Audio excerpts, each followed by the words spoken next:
Welcome. If anybody was listening last week or watching last week, you were probably on the edge of your seat waiting for Peter Bales to tell a story he's told 5 times already on this podcast. But I told him it doesn't matter because I'd love to hear it again because I forget what it was. But it was about a comedian that he really was madly in love with in the late 70s, and it was Henny Youngman, right? No, Henny Youngman. Henny Youngman, you know personally. I mean, Henny Youngman. No, not anymore. They buried him. Oh, no. Well, they had to. He's dead. Well, the story was about. That already got more laughs than your stupid Chris Rock. Not Chris Rock, Chris Rush. Chris Rush was an inspiration to a lot of comedians, not only on Long Island, but across the country, because he was so new and so powerful and so different and so, quite frankly, nuts. He was at the bitter end in New York City, and this is the story that I've told before on the show. Don't remind them.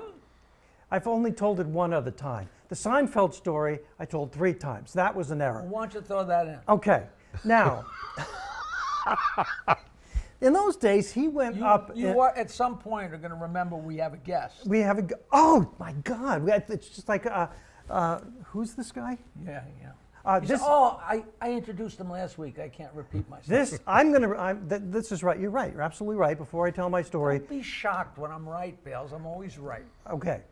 Before I tell my story, we're going to bring in the incomparable John Blenn, whom we love, who is a playwright and historian, a critic, a writer. By the time you list his credits, the show's over. This is John Blenn. Look him up. Google him. He played shortstop in Little League. Is that too much? All right, anyway, we're so pleased to have him. And I'm going to tell this quick story, and then we're going to delve deeply into the mind of John Blenn. The first time Chris Rush saw me at the East Side, I was hosting, and I came off, and he walked up and shook his head. He says, "A Nazi telling Jew jokes and killing." He says, "I never laughed so hard. It's nice to meet you." I said, "Thank you." He's about this tall, bald.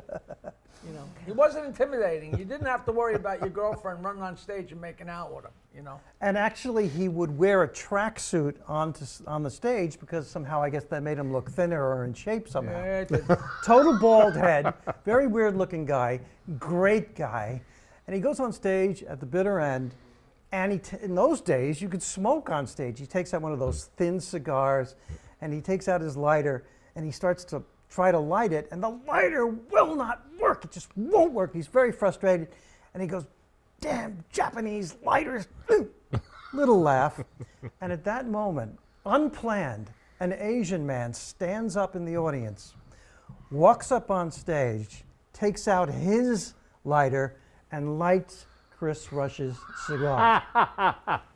And Chris looked at the audience and said, "Now that's what I call a warranty."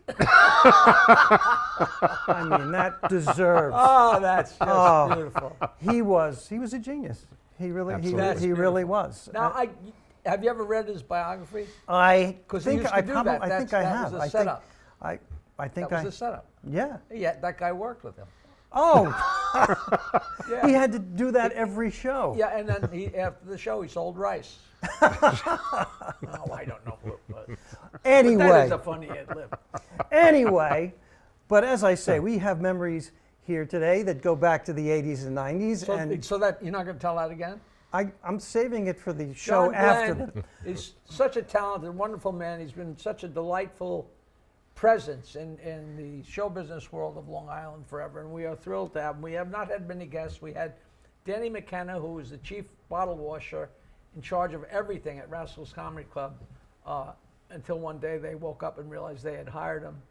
But John has been around forever, and we're not taking any guests. Everybody, we don't want to have another comic come on and say, why the chicken crossed the road. That's my job. Right. So. And we think you are going to be more objective than we might be or another comedian might be about the changes in comedy since the 80s? What was good back in the 80s? What was, great back in the 80s? I'll simply sum it up by asking you guys a question on the 80s as opposed to now. Then, as opposed to now, how often do you stop in your tracks in a club and go, wow, that is an unbelievable bit. Oh, that is an incredible piece of writing. Or, hey, that's a really unique personality. You're leapfrogging. I would never go to a club. I go to a club to see. Yeah, but I mean, you might be headlining and there's an opening act. How often do you see somebody in front of you where you go, well, there's something special. There's something I haven't seen before. Every time you work with me, you say that. Yeah, I say that about Bales. But but you were part of that 80s magic that we were talking about, so. It's very, that has I mean, I was on the same show as Kinnison in 1980 or something like that, and Right. and that was crazy and things. But that stuff, or the first time you see Otto. Right. Otto and George was an X-rated ventriloquist, a dirty ventriloquist, but it's was very dirty? rare. It's very rare you see, But of course, the people they put up in front of me, it's not really fair. I am pretty shocked Right. that they're up there. Right. You know what I mean? Like the object is not to talk for 5 minutes. The object is to talk, get a laugh, talk, get a laugh. It's not. I thought the objective was to entertain, and a lot of guys seem to miss that point. There's I people can that still, go up there and they talk and talk and talk, and finally the audience laughs because they figure, I guess we really should. It's like it turned on a light in a dark room. It's like. I can still be impressed in the clubs today, but your point is well taken, John. It's different now. Stage time for new comics is so hard to get. And Yes and no. I mean, there's a lot of new comics out there that are playing the bucket of bloods, if you will, that we got a mic over there in the corner in between the end of the bar and the pool table. And the only people in the audience are other comics. Yeah, I've been in a lot of those lately. I know, and you can, it's useful. I booked those in 1979, but that was before there was such thing as a comedy club. Right. And that was the only reason anybody Exactly, got to because- work is because I was putting on those shows. The first one we put on is where I met Peter, when we did the first show at Cinnamon, which was an amplifier and speakers in a restaurant, and that morphed into the East Side, and that was the first time a suburb actually had a real comedy club per se, and but even back then the guys were good and the people semi enjoyed it, but the concept of, when I first heard the concept of paying to go on stage, or you got to bring people with you if you want to go on stage, it's just like, ooh, Didn't I exist. thought it was weird enough that Milton Berle had his mother in the audience. That didn't happen in the 80s and most of the 90s, so-called bringer shows. Right. The fact is, The Bringer show was more like, no, you're not getting comp. that's right. My friend, but you're not getting comp. That's right, but certain things happened. I mean, we discuss it, we try to figure out what killed the boom. Right. I think it was probably, Jackie said it, too many clubs. And too much comedy on television. And Yeah, television. evolution of cable starting in Once 81. cable Right, happened yeah. and you could say anything you wanted, the whole world changed. The entertainment world, to me, changed dramatically, because when I started my dial joke, 516-922-WINE, I put on dirty jokes to promote Cinnamon. And they called me up, and they actually called me by my first name, because people kind of knew me from Long Island. They called, Jackie, it's too dirty. So I made it a little gentler, and they called me like 2 days later and said, it's still too dirty. I made it a little gentler. But then as the time went on, I made it dirtier and dirtier, because all of a sudden there was HBO, Right. and all of a sudden there are girls on TV with bare breasts, and you're sitting there with your parents, and like the whole world loosened up, and dial joke just got just really all the foul jokes, because just everything, and all of a sudden on TV, on those cable shows, not all of them, but a lot of them, you could do whatever you wanted. Right. And they, the way I used to say it was, in the 70s, if you turned on the TV and you saw a brick wall with a guy standing in front of it doing jokes, you wouldn't budge. Right. And by the mid-80s, if you were turned on the TV and you saw a guy standing in front of a brick wall, you couldn't change that channel quick enough. It really was almost that drastic, remember? And there were lots of one-nighters, and audiences realized, and I think comics realized, how funny you are is way down the list of who gets booked on a show. Right.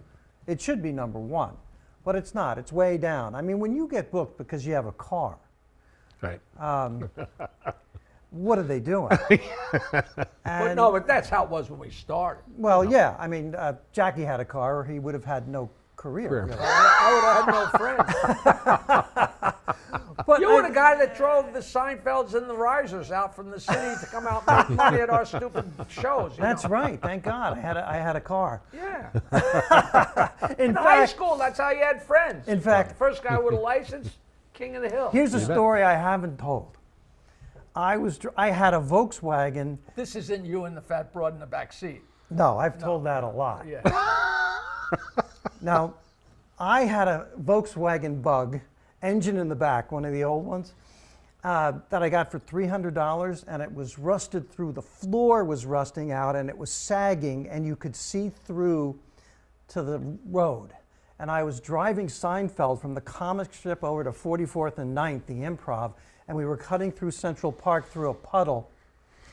And we went through the puddle, and water came up through the floor into where he was sitting in the passenger seat. And I saw him react like that.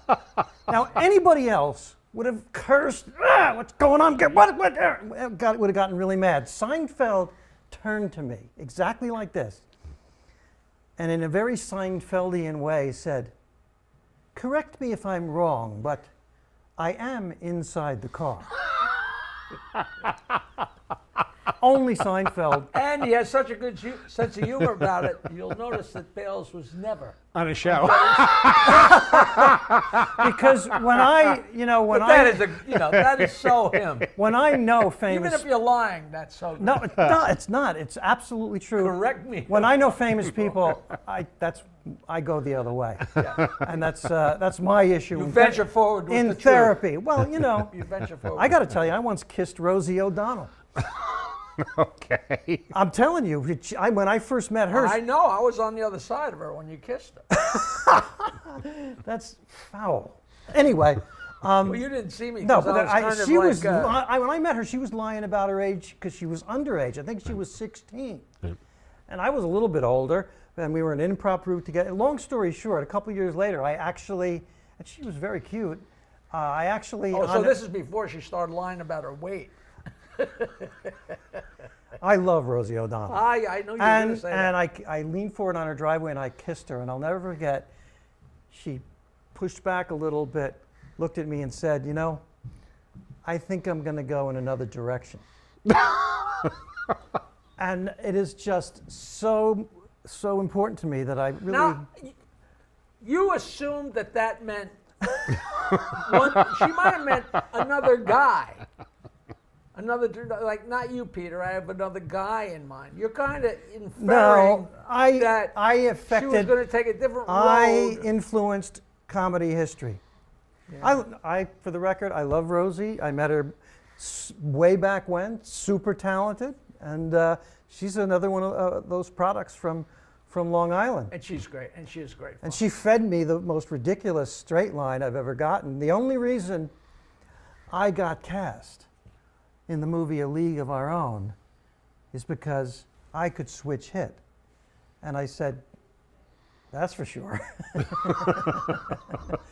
And she didn't intentionally feed me that line. And she laughed. That's too perfect. Too perfect. So, do you have favorites, John? Comedians? Yes. Wait, before. Yeah. Because I'm trying to remember. Wait, we can have a whole show without involving our guest at all. I'm trying to remember. Did you ever? You're almost there. Any minute now. Did you ever give it a try? Did you ever go up and try and do comedy? I have. Just did basic stock stuff, talked a little bit about some things. I talked about the students that I taught at the school without naming names. I talked about working at Westbury Music Fair, so it was just more conversational stuff. Yeah. I have had a lot of students, and I'm sure you've had it all the time too. I've had a lot of students over the years going, you should be a stand-up professor. It's like, well, you incorporate ideas of that. When I first started teaching, realize you're going to lose them in a hurry if you're not interesting. And the fastest way to be interesting to them is find funny stories to tell them. So once you reference their point of view, it makes it very easy to teach them the curriculum you got to bring. Right. So I enjoyed doing it, but I never had any drive. I was always, I think probably because I grew up playing sports a lot as a kid. I played hockey and football and baseball in particular as a youth. I always thought in team projects. So I wrote with the idea to do theater. I wrote with the idea to shoot little movies and things along those lines. These days, I think we have a proliferation of comedians because it kind of parallels sports. They grow up wanting to be like BMX bicyclists, or they want to be solo athletes. Just them. And they want to be solo on stage talking about whatever it is they want to talk about. And I was always more interested in a lot of moving parts and how you put that It together. is such Yes. a different headset all through high school, excuse me, in college, and then all through the 70s I was in a band. And then it became a two-man band or a three-man band, but it was a very small band. And when we finally broke up, you don't realize, even though you're at war a lot of the time, it's incredible camaraderie. Yep. And that's all you know. So does a fish know it's in water? And then all of a sudden I said, all right, we're on the verge of breaking up. I'm going to start doing some gigs on my own, just with my guitar and telling jokes. And all of a sudden I'm driving to gigs by myself, and I'm not even exaggerating, like tears in my eyes, like I'm all alone here. Right. You know, like where's the, you know, you have a miserable time. That's funny on the way home. Yeah. You know, if there's somebody sitting there. Right. You know, and then comedy, of course, is it's so alone. You know, it's a whole different headset. It is not a team sport. It's not, but you have a lot of social interaction with the other comics. Hanging out, waiting to go on is such precious time, and that's when you talk, because you do share what Jackie just said. I relate to, but when does he have time to talk about that to somebody else? Yeah, at a show or when you're hanging out with other comics. Now you have seen so much of this. I saw something you posted the other day on social media.